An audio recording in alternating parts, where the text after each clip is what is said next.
I used to think cauliflower was a tricky customer to grow, a bit of a diva, but get to know this very special brassica and you realise it's not that difficult after all. In fact, follow the tips I'm about to share and you can look forward to truly exceptional cauliflowers every time. Cauliflowers are one of the very finest vegetables you can grow, thanks to their firm white heads and really spectacular versatility in the kitchen. But did you know other colours are available too? But the really amazing thing is that most cabbage family crops or brassicas come from the same wild cabbage, Brassica oleracea, and each one's been bred for a particular trait. Now this never ceases to amaze me. Get this, cabbage, basically an enlarged terminal bud.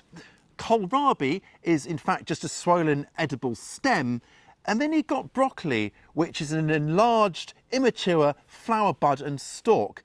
It's really quite remarkable. These have all been bred from the same wild cabbage. And then there's the cauliflower.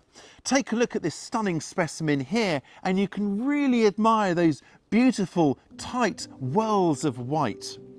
Now cauliflowers can be sown directly where they're to grow, but this is quite a space-hungry crop, so it doesn't make much logical sense to have seedlings occupying all that ground while they're still quite young. Far better, in my opinion, to sow them into good old plug trays. It's autumn here, so what I'm doing is I'm sowing a particularly hardy variety that will happily overwinter for planting out next spring. This is a delicious opportunity to get ahead while most other crops are winding down. So I filled my tray here with an all-purpose potting mix. I'm just going to firm it down a bit so I create little cups for the seeds, and then I'm simply going to drop in 2 seeds per cell. Now sowing at this time of year will give us some of the very earliest harvests next growing season. It's a really delicious thought as the nights start to draw in. It gives us something to look forward to, doesn't it? And now to cover them over with a little bit more of our sieved or screened potting mix, just to get them covered to a depth of about, you know, 1/2 to 1 centimetre or up to 1/2 inch like that. And now let's finish with the water.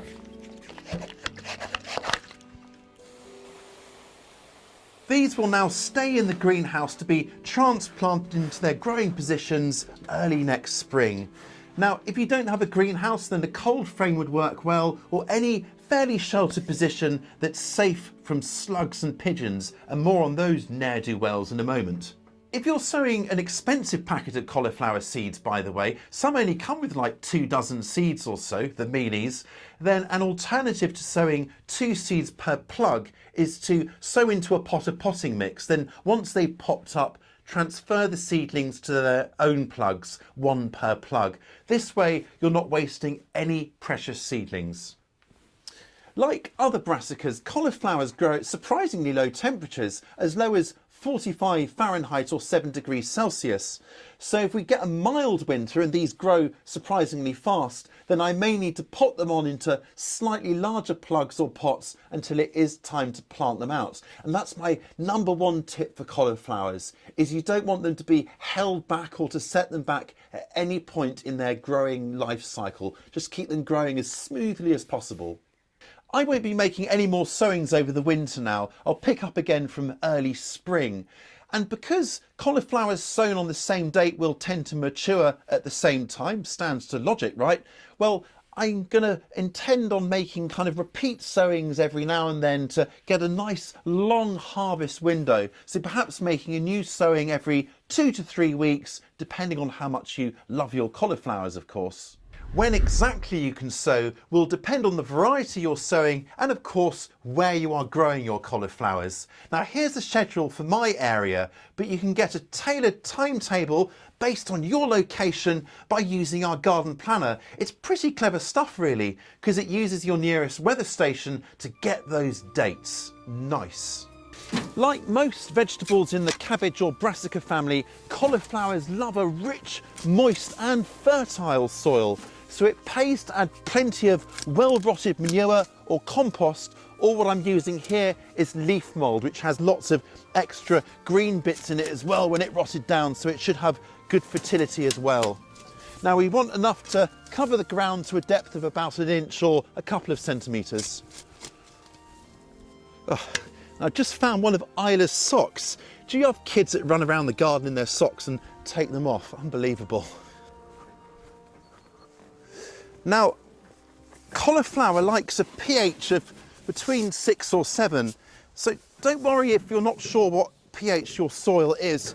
Most soils will be absolutely fine for cauliflowers, but if you do know that your soil is especially acidic, then maybe get a little off-the-shelf pH testing kit. And if your pH is much below 6, then just add something to raise the pH of the soil a bit. Something like garden lime or even wood ash would do the trick. And this will just help to ensure that your cauliflowers aren't struggling. Now these guys were sowed a little over a month ago, and as you can see they're ready to plant. If I get one out of the little plug here, you can see that the roots have filled the plug nicely there, and we've got at least 2 pairs of adult leaves. That's the perfect size for planting. What I'm planting today is a summer sown variety that's great for planting out in late summer or early autumn. Now these will be overwintered outdoors, and I'm going to find it really interesting to see which will give a crop first. These guys that have been sitting here with the chill of winter, or the seedlings which are yet to germinate that have been overwintered in the protection of the greenhouse. Either way, I know that I'm going to get a nice early crop, and that's something that's very welcome indeed. These guys are going to get planted about 45 centimetres or 18 inches apart. Now you could go a bit wider than that, say 2 feet or 60 centimetres, and that will give you the very biggest heads, but I'm quite happy with more modest sized ones. Now do be guided by the instructions on the seed packet, because that will recommend the best spacing for the variety that you are growing.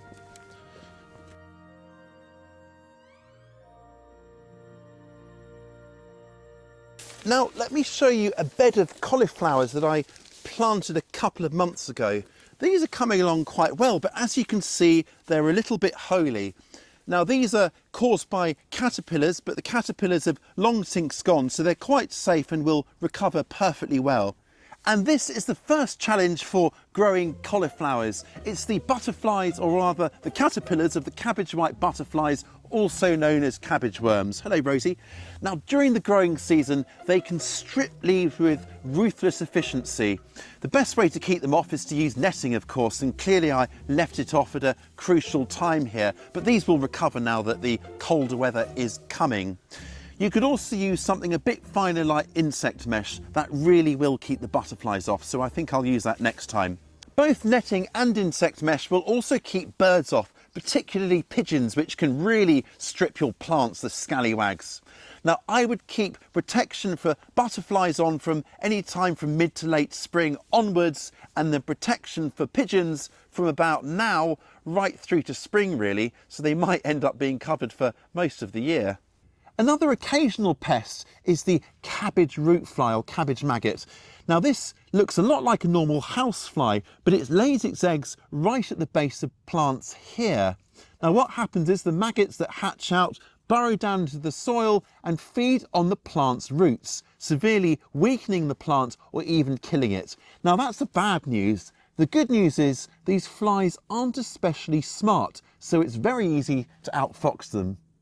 Cabbage root flies appear from late spring, and the simplest way to beat them is to fit a collar around the base of the stem, either a purpose-made brassica collar or cheaper, one you've made yourself.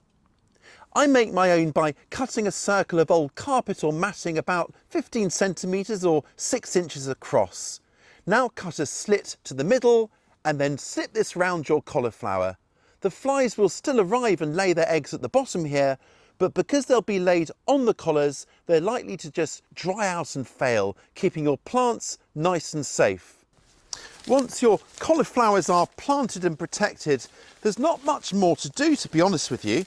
Just hoik out the occasional weed, as well as any kind of dead or yellowed leaves, to keep plants nice and healthy and remove hiding places for slugs, and also keep plants well watered in dry weather. That's really important to help that uninterrupted growth and to get those lovely dense heads that we're after. If plants are struggling for water, they may bolt, which is when they flower before they've had a chance to actually form those lovely heads. Now, if you're after the pearliest white cauliflowers of all, you can do something what's called blanching. I don't bother with this, but I'll just demonstrate with this, admittedly slightly bigger head. Once they reach about the size of a tennis ball, you can fold over the outer leaves like these ones here and just tie them loosely together to shade the developing head, and that will ensure it stays nice and bright and white. But if pearly white cauliflowers aren't your thing, well, worry not. Did you know there are other colours available? There are green, orange, yellow, even purple varieties that just look absolutely incredible. What beauts! So the million-dollar question, when to harvest those heads of intense beauty? Well, I like to harvest mine between about 6 to 8 inches, which is 15 to 20 centimetres across. And to harvest, in goes a good sharp knife or pruners to cut the head and its surrounding leaves, which will help to protect the head and maximise how long it keeps for. You can't help but feel this is an almost regal vegetable, and my, doesn't it look just splendid. If you harvest your cauliflowers and find there are little bugs in the head, then I've got a little tip for you just to remove them. Just pop them into a bucket of salty water, a nice saline solution, which will just drive the bugs out of the heads. And as well as doing that, it'll also help to clean off any microbes and dirt more generally, which will mean that your cauliflower will store for longer. Leave them to soak for half an hour, then just give them a quick rinse, pat them dry, then pop them in the fridge to store. In my opinion, you can't beat a potato and cauliflower curry in aloo gobi, but I've heard there's all sorts of things being done with cauliflowers. Soups, purees, or cauliflower rice, anyone? I'll let you be the judge. Cauliflower cannot be beaten for its beauty and sheer splendidness, but if you are flirting with the idea of its close cousin broccoli, well, head over here next. I'll catch you next time.